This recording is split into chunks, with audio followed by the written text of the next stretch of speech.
At times, social justice advocacy can be sidelined due to a number of barriers. As a school counselor, I wanted to be able to advocate for kids, right? And I wanted to do it in a way that was equitable. But as an early school counselor in the work, our tendency is to become very involved with the kids who are presenting with their hair on fire, right?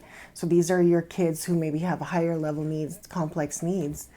And so, one of the challenges sometimes as a school counselor is to keep equity and social justice in mind when you are the resource, because sometimes we forget about that.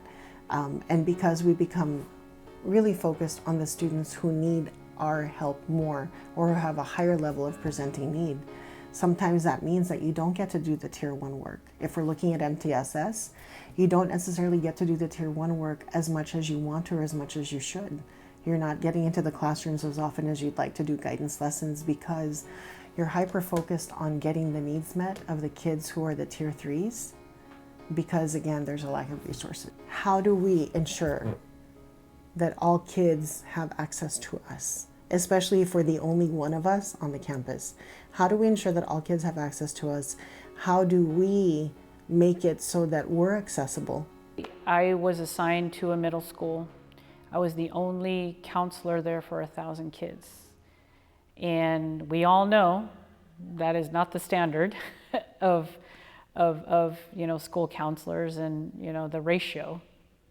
But I virtually was putting out fires my first few years there. And that was when also the gang activity was, at its height. Right now, depending upon the state you're in, or even just the location that you're in, you may have to deal with certain barriers that are put in front of you in terms of censoring what you can and cannot do, or what you can and cannot say, as it relates to social justice work. I mean, it's quite unfortunate that we don't, at least at my school, we're not able to, we don't have the time to do that. We would absolutely love to get more involved with our students when it comes to social justice. It's just, we're so busy with so many other things, and our caseloads, we're just too compacted. But whenever students do come in, we just really motivate them and empower them, and whatever they need, we're right there ready to help. Although there are some school counselors who prioritize the practice of social justice, the reality on the ground is that social justice is mainly defined in a narrow school context. Part of the challenge I think that school counselors have is that people don't know what they do, because so much of what they do is shrouded in confidentiality. And so administrators sometimes don't know how to use counselors because, number one, there's a lot we can't talk about, but number two, we haven't done as great a job advocating for what we do and how we're best used. So in the absence of that, people say, oh, we need a substitute. Oh, would you monitor the cafeteria? And so helping administrators better understand the roles of school counselors and other people in schools understand the role of school counselors, I think is really important. School counselors can face lots of different challenges in trying to do this work, to be leaders, to be advocates. I think you can kind of think of it almost like Bronfenbrenner, in those kind of concentric circles. The first set of challenges, I think, really do come from within. So part of it is, am I willing to do this work? Am I willing to be perhaps a voice that is different than other voices in my school community? It's hard to be that voice. It is taxing. It can be scary, right? Especially if someone thinks, well, if I rock the boat, is it going to, in some way, shape, or form, potentially affect my job security? So I think that first obstacle or challenge in doing advocacy work or being a leader really does come from within. Can I do this? And then there's that next rung out, right? So thinking about not just my own maybe hesitation or fear around it, but then what is the support in the school community? What are the implications in the larger community? And I think it's important to think about somewhere in those circles. Issues around family of origin. I think for some people, it can be hard to step out of or step away from to grow from some of the things that we had in our early upbringing that really inform our perspectives still. I believe that some of the barriers include, again, not knowing themselves deeply. There's a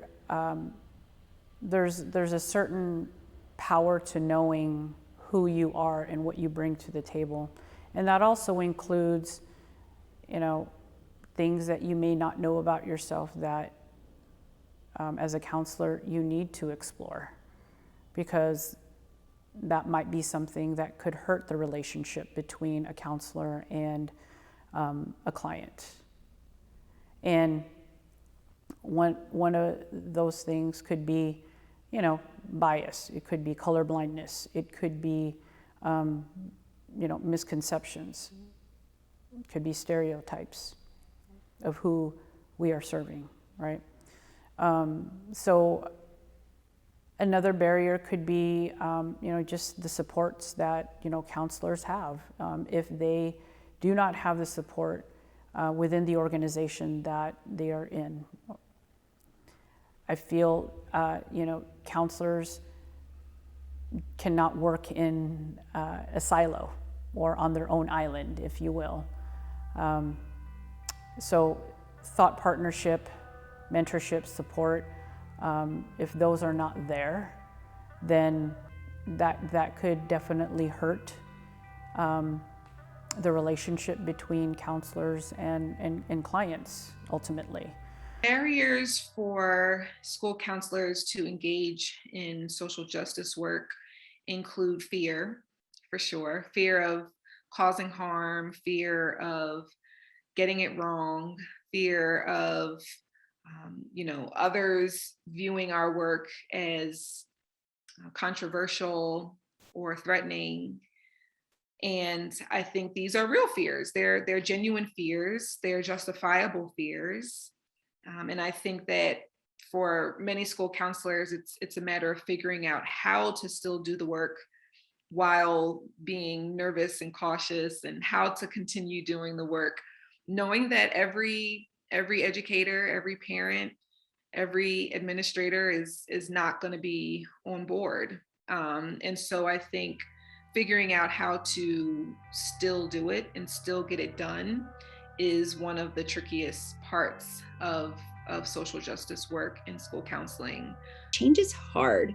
People don't like change. And if you've been in school since you were 4 and now you work in school and you've always been in this school, then the way we do things is comfortable and you're used to it. And sometimes when I think about some new idea or a different way we could do things, I have to really pause and be like, my brain cannot even understand how that would work different, but I've got to be open to the idea that it could. And so I think fear is often a barrier, fear of pushback, fear of parents not liking what you're doing, fear of not having support from your administrator. This is hard work.